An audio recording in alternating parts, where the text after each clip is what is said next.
नमस्कार, welcome to all of you. कि साम्राज्य निर्माण में ब्रिटिश नीतियां, साम्राज्य निर्माण में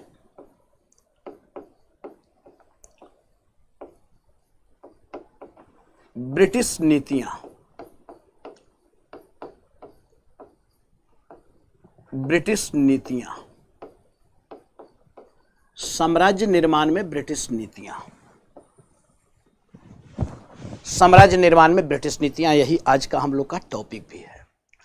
अब साम्राज्य निर्माण में क्या ब्रिटिश नीतियां थी, तो इस संदर्भ में हम लोगों को 5 नीतियों को देखना पड़ेगा और इसी में पूरा मॉडर्न इंडिया आपका है। अगर इन 5 नीतियों को हम लोग देखेंगे तो आज बहुत सारी वैसी चर्चा को भी मैं यहाँ पे करूँगा जो हम लोग ओवरऑल मॉडर्न इंडिया में पढ़ने वाले हैं। तो अब यह ब्रिटिश नीति क्या है साम्राज्य निर्माण के संदर्भ में ब्रिटिश नीति। तो साम्राज्य निर्माण के संदर्भ में ब्रिटिश नीतियों का निर्माण कब से हुआ, हमने बताया कि 5 प्रमुख नीतियां हैं। एक नीति हम लोग देखें तो 1765 से पूर्व की नीति,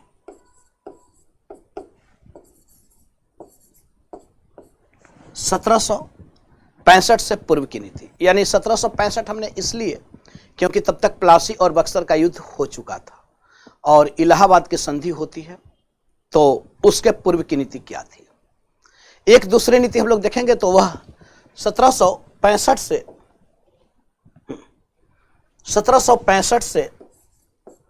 1813 के बीच की नीति, 1765 से 1813 के बीच की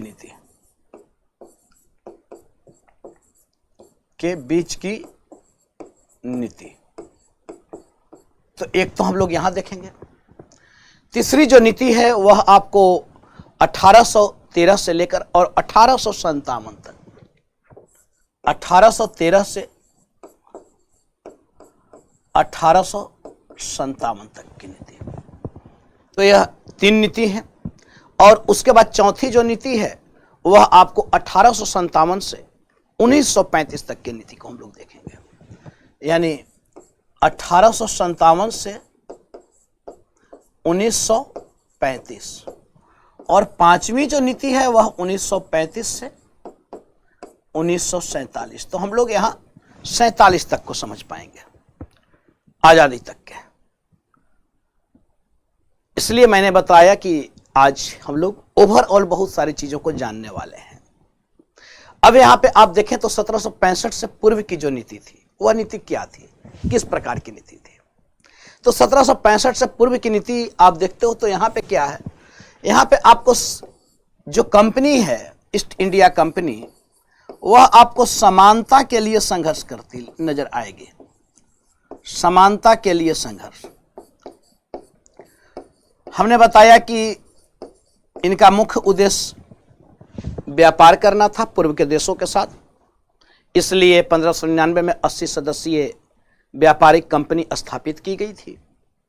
इस कंपनी को 15 वर्षों के लिए पूर्व के देशों के साथ व्यापार करने का एक अधिकार दिया गया था कि वह पूर्व के देशों के साथ व्यापार करे। धीरे धीरे यह कंपनी आई तो अन्य यूरोपीय कंपनियों से प्रतिस्पर्धा करती है। अन्य यूरोपीय कंपनियों से प्रतिस्पर्धा करने के बाद फिर यह अपनी स्थिति को मजबूत कर लेती है। उसके बाद फिर उस समय कोई केंद्रीय शक्ति वैसी बची नहीं थी।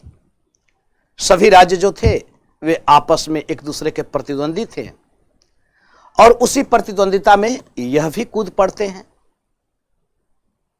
अन्य राज्यों ने सिर्फ इन्हें आर्थिक संदर्भों में ही समझने का प्रयास किया था। एकमात्र टीपू ऐसा शासक था जो आर्थिक के साथ साथ इनको राजनीतिक संदर्भों में भी समझने का प्रयास किया था। तो यहाँ पे राजनीतिक शून्यता की स्थिति थी और राजनीतिक शून्यता की स्थिति होने के कारण आपस में सभी राज्य एक दूसरे के प्रतिद्वंदी थे और ऐसे में ब्रिटिश भी उसी प्रतिद्वंदिता में उतरते हैं। अभी इनकी ऐसी स्थिति नहीं थी कि यह भारत में साम्राज्य या राज्य की स्थापना कर सके। तो यहाँ पे जो भी हम लोग देख पा रहे हैं तो यह समानता के लिए संघर्ष है। इस समय तक समानता के लिए संघर्ष, क्योंकि प्लासी और बक्सर की लड़ाइयाँ लड़ी जा चुकी थी। उत्तर भारत में मुगल साम्राज्य नाम मात्र का रह गया था। अब मुगल साम्राज्य की भी कोई वैसी स्थिति नहीं थी, लेकिन फिर भी अन्य शक्तियां थीं बची हुई जो अंग्रेजों को चुनौती दे सकती थी। अन्य यूरोपीय कंपनियां भी थीं जो अगर साम्राज्य निर्माण की दिशा में यह प्रयास करते हैं तो इनको फिर चुनौती मिलता, इनको व्यापारिक नुकसान होता। तो इसलिए अभी यह फूंक फूंक कर कदम उठा रहे हैं। और यहां तक आप देखते हो तो जो संघर्ष है भारतीय राज्यों के साथ में, वह संघर्ष सिर्फ समानता के लिए संघर्ष है।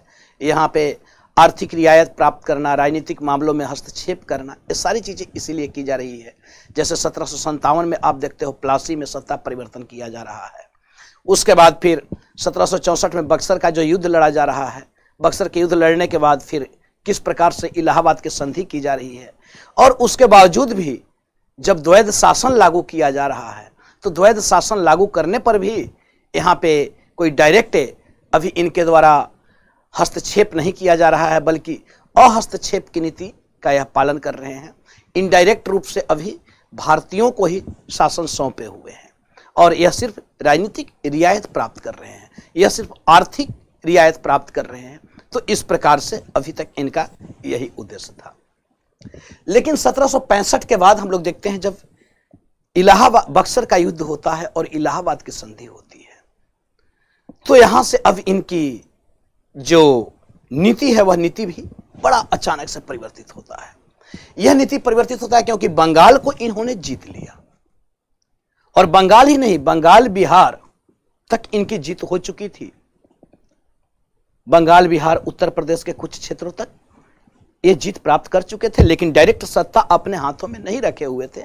लेकिन सत्ता का संचालन इनके द्वारा ही हो रहा था, जो हम लोगों ने देखा भी द्वैध शासन में, जिसमें निजामत और दीवानी का अधिकार दोनों प्राप्त किए हुए थे। यह दीवानी का अधिकार मुगल शासक से प्राप्त कर लिए थे और निजामत का अधिकार बंगाल के आपको सूबेदार से प्राप्त कर लिए थे, नवाब से प्राप्त कर लिए थे। इन सब का हमने चर्चा भी किया है, क्योंकि यहाँ पे देखो समझना आपको जरूरी है। इनकी नीति में परिवर्तन होता है, क्यों? तो यहाँ पे जो नीति है वह नीति आपको घेरे की नीति के नाम से जाने जा रही है। यह जो नीति है वह आपको घेरे की नीति का विकास किया जा रहा है। अब घेरे की नीति यानी अब ये चाहते हैं कि जो क्षेत्र इन्होंने जीता है उस क्षेत्र के बाहरी इलाका जो है वो हमारा बफर स्टेट के रूप में काम करे, सुरक्षा पंक्ति के रूप में काम करे, सुरक्षा दीवार के रूप में काम करे, जिससे हम सुरक्षित रहें। तो इस नीति का अब वे पालन कर रहे हैं। और इसके लिए क्योंकि वे आपको अवध के नवाब के साथ, मुगल साम्राज्य के साथ, बंगाल के नवाब के साथ उन्होंने संधि की, इलाहाबाद की संधि, और अब बंगाल के क्षेत्र पर इनका नियंत्रण स्थापित हो गया। तो जब बंगाल के क्षेत्र पर इनका नियंत्रण स्थापित हुआ तो अब ये चाह रहे हैं, क्योंकि अभी अन्य शक्तियां भी हैं उत्तर में, कम से कम मुगल शासकों से अब उतना खतरा तो नहीं था, लेकिन फिर भी मुगल शासक अभी थे बने हुए, और डायरेक्ट मुगल शासक के ऊपर अगर मुगल शासक के ऊपर यह अटैक करते हैं तो फिर अन्य राज्यों में कहीं ना कहीं इनको लेकर एक शंका की भावना उत्पन्न होती, और मुगलों के प्रति जो निष्ठा की जो भावना थी मुगल शासकों के प्रति आम जनमानस में, वो कहीं ना कहीं वह प्रबल हो जाती, और उसके बाद फिर विरोध इनको झेलना पड़ता, अन्य शक्तियां भी मिलकर इनको बाहर कर देती। तो ऐसा हो सकता था, इसलिए इन्होंने अभी जो नीति अपनाई वह आपको घेरे की नीति के नाम से इसे जाना जाता है। और इसी घेरे की नीति यानी अप्रत्यक्ष शासन, यह क्या है घेरे की नीति? तो यह एक प्रकार का अप्रत्यक्ष शासन, यानी प्रत्यक्ष शासन ना करके अप्रत्यक्ष शासन। और इसलिए बंगाल में द्वैध शासन चलाया जा रहा है, जिसमें कहा जाता है कि उत्तरदायित्व विहीन अधिकार और अधिकार विहीन उत्तरदायित्व। एक के पास उत्तरदायित्व है तो उसके पास अधिकार नहीं है, और जिसके पास अधिकार है उसके पास कोई उत्तरदायित्व नहीं है। यही है ना द्वैध शासन, यही मैंने बताया भी है। तो यह आप देखो तो घेरे की नीति यानी अप्रत्यक्ष शासन की नीति अभी यहां पे इनके द्वारा अपनाई गई। और इसी घेरे की नीति का जो विकसित स्वरूप है, यही जो घेरे की नीति जो क्लाइव से शुरुआत होता है, लेकिन इसका समय काल लंबा है, 1765 से 1813 ईस्वी तक। तो आगे चलकर दूसरा भी गवर्नर आएगा, स्थिति थोड़ा और परिवर्तन होगा। तब तक कुछ और क्षेत्र ये जीत जाएंगे, दक्षिण के क्षेत्र को जीत जाएंगे। अभी सबसे बड़ी चुनौती इनके लिए मराठे हैं, उसके बाद ही मुगल आते हैं। मेन मुगल थे नहीं, मराठे भी टूट चुके थे पानीपत के युद्ध के बाद, लेकिन अभी मैसूर बचा हुआ था, मराठे बचे हुए थे दक्षिण में, उत्तर में मुगल बचे हुए थे। तो आखिर कैसे प्रत्यक्ष शासन चलाया जा सकता था? पंजाब के क्षेत्र में रंजीत सिंह कायम थे, अवध के क्षेत्र में आप देख रहे हो तो अभी वहां पे भी शासक हैं। ठीक है, सुजाऊ दौला है, लेकिन सुजाऊ दौला कम से कम डायरेक्ट उसको अभी नहीं किया जा सकता था हस्तक्षेप। तो इस प्रकार से यहां पे अप्रत्यक्ष शासन की नीति चलाई जा रही है। और इसी घेरे की नीति का विकसित रूप हम तब देखते हैं जब वेलेस्ली गवर्नर जनरल बनकर आता है। और इसका विकसित रूप हम किस रूप में? तो सहायक संधि के रूप में। सहायक संधि, सहायक संधि के रूप में इसी का विकसित रूप जो हम वेलेस्ली के समय में देखते हैं, जिसकी शुरुआत वेलेस्ली के समय में हो रही है। ऐसे तो सहायक संधि को देखें तो कोई वेलेस्ली जनक तो नहीं माना जाएगा, क्योंकि डुप्ले के द्वारा ही इस नीति को शुरुआत कर दिया गया था दक्षिण के संदर्भ में, लेकिन अंग्रेजों के संदर्भ में यह जनक माना जाता है। और प्रश्न पूछे तो आपको इसी को लेकर चलना है। तो यहां पे सहायक संधि जिसमें बहुत सारे राज्यों के साथ में आप देखते हो, हैदराबाद, मैसूर, तंजौर, अवध, पेशवा, भोसले, सिंधिया। हमने मराठा युद्ध के संदर्भ में बतलाया था कि 1802 के बाद, बेसिन के युद्ध के बाद, नहीं, बेसिन की संधि के बाद पेशवा से जब हो रही है, तो उसके बाद फिर से द्वितीय आंग्ल मराठा युद्ध स्टार्ट होता है 1803 में। और फिर कैसे एक एक करके अलग अलग मराठा सरदारों को पराजित किया जाता है और उनके साथ अलग से संधि की जा रही है। तो यह जो युग है, यह यानी पूरी तरह से जो अपने विरोधी शक्ति थे उनको वे समाप्त करते चले जाते हैं। अब आप यह नहीं कह सकते हो कि अब इनका कोई उद्देश्य ऐसा नहीं था कि भारत में शासन नहीं करना है। 1813 से हमें वो चीजें अब दिखने लगेंगी। तो यहां तक आते आते हम लोग देख रहे हैं तो इसी का विकसित रूप हमें सहायक संधि प्रणाली के रूप में दिखाई दे रहा है। उसमें भी हम लोग आगे देखेंगे कि क्या है सहायक संधि प्रणाली। पहले हम लोग ओवरऑल तो चीजों को समझ तो लें, उसके बाद तीसरा हम लोग देखते हैं तो 1813 से 57। अब 1813 से 57 में क्या हो रहा है? तो इसमें अधीनस्थ पृथक्करण की नीति के नाम से यह फेज जाना जाता है। अधीनस्थ पृथक्करण की नीति यानी यह जो है 13 से 57, तो अधीनस्थ है पृथक्करण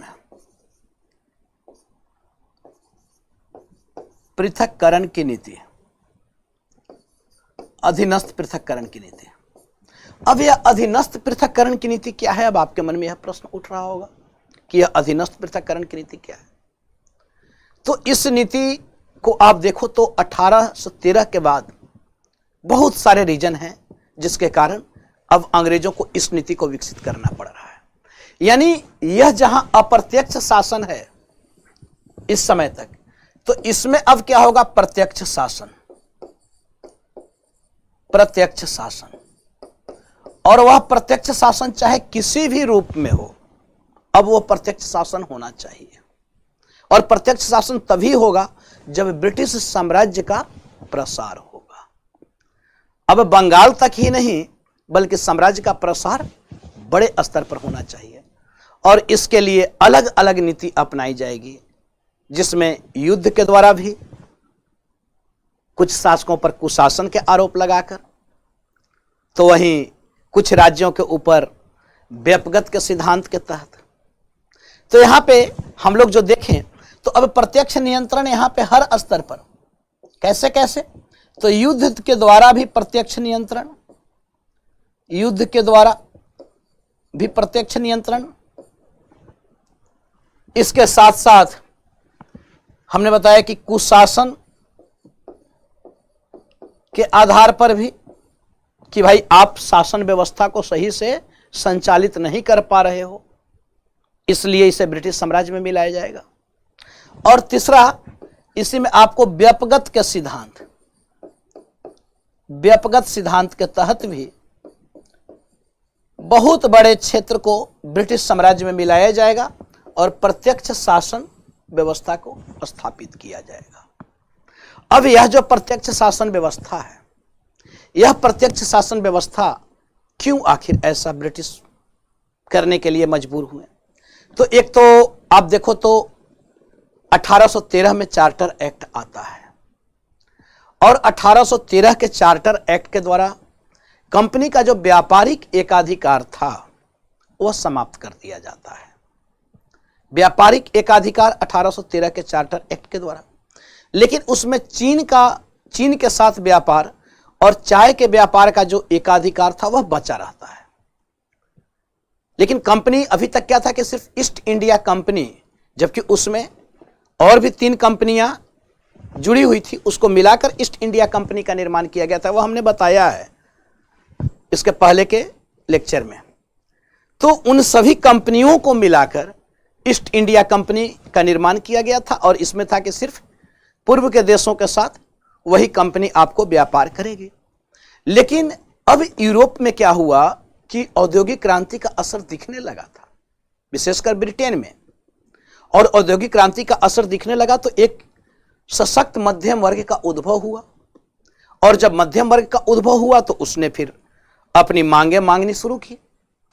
1833 में आप देखते हो कि चार्टिस्ट आंदोलन चला दिया जाता है। तो औद्योगिक क्रांति का असर इस पे हमें दिखाई दे रहा है, क्योंकि अब चार्टिस्ट आंदोलन चलाया जाता है। चार्टिस्ट आंदोलन चलाया गया, सशक्त मध्यम वर्ग औद्योगिक क्रांति के कारण श्रमिक वर्गों में चेतना जगी। उसके बाद मध्यम वर्ग का उद्भव हुआ, राजनीति में परिवर्तन हो रहा है, मताधिकार का विस्तार किया जा रहा है, वोटिंग राइट को। अब इधर आप देखो तो जब कंपनी के एकाधिकार को समाप्त किया गया तो इससे कंपनी को तो नुकसान ही हुआ, क्योंकि कंपनी की आय जो है वह घट जाती है, जबकि जो उसका खर्च था वह खर्च या तो सीमित रहा या तो बढ़ता चला जाता है। तो इस प्रकार से यह आपको व्यवस्था लागू किया जा रहा है प्रत्यक्ष शासन का। दूसरी ओर आप देखो तो औद्योगिक क्रांति का असर दिखने लगा। अब कच्चे माल को प्राप्त करना था और तैयार माल के लिए इनको बाजार चाहिए था। तो बाजार तभी आपके नियंत्रण में होगा जब शासन आपके नियंत्रण में हो, उस क्षेत्र पे आप डायरेक्ट शासन कर रहे हो। तो ब्रिटिश वस्तु की बिक्री अधिक से अधिक कैसे हो? तो ब्रिटिश वस्तु की बिक्री अधिक से अधिक तभी हो सकती है ना जब प्रत्यक्ष शासन स्थापित होगा। तो इसके लिए प्रत्यक्ष शासन की आवश्यकता थी। तो इस नीति में परिवर्तन होगा, और परिवर्तन होगा तो यहां पे आप देखो तो युद्ध के द्वारा कुछ राज्यों को मिलाया जाएगा, कुशासन के आधार पर जैसे किसको मिलाया जा रहा है, ये सब प्रीलिम्स के लिए भी बहुत जरूरी है। तो कुशासन के आधार पर आपको अवध को शामिल कर लिया जा रहा है। व्यपगत के सिद्धांत के तहत सतारा को 1848 में, उसके बाद फिर जैतपुर को 1849 में, फिर आप देखो तो संभलपुर को 1849 में, बाघाट को 1850 में, उसके बाद फिर आपको उदयपुर को 1852 में, झांसी को 1853 में, उसके बाद 1854 में नागपुर को, 1856 में अवध को कुशासन के आरोप पे। तो इस प्रकार से व्यपगत के सिद्धांत के आधार पर भी बहुत सारे राज्य को, कुशासन के आधार पर युद्ध के द्वारा इन सभी भारतीय राज्यों को प्रत्यक्ष शासन में लाया जा रहा है। तो यह है 1813 से 57 तक। और इसीलिए आप देखते हो तो यह जो व्यपगत और कुशासन, यह हम लोग देखते हैं डलहौजी के द्वारा इस प्रकार से राज्यों को शामिल किया जा रहा है। यह डलहौजी के समय में इस प्रकार के राज्यों को शामिल किया जा रहा है। यह हम लोग देख रहे हैं वारेन हेस्टिंग्स की नीति के द्वारा। युद्ध के द्वारा।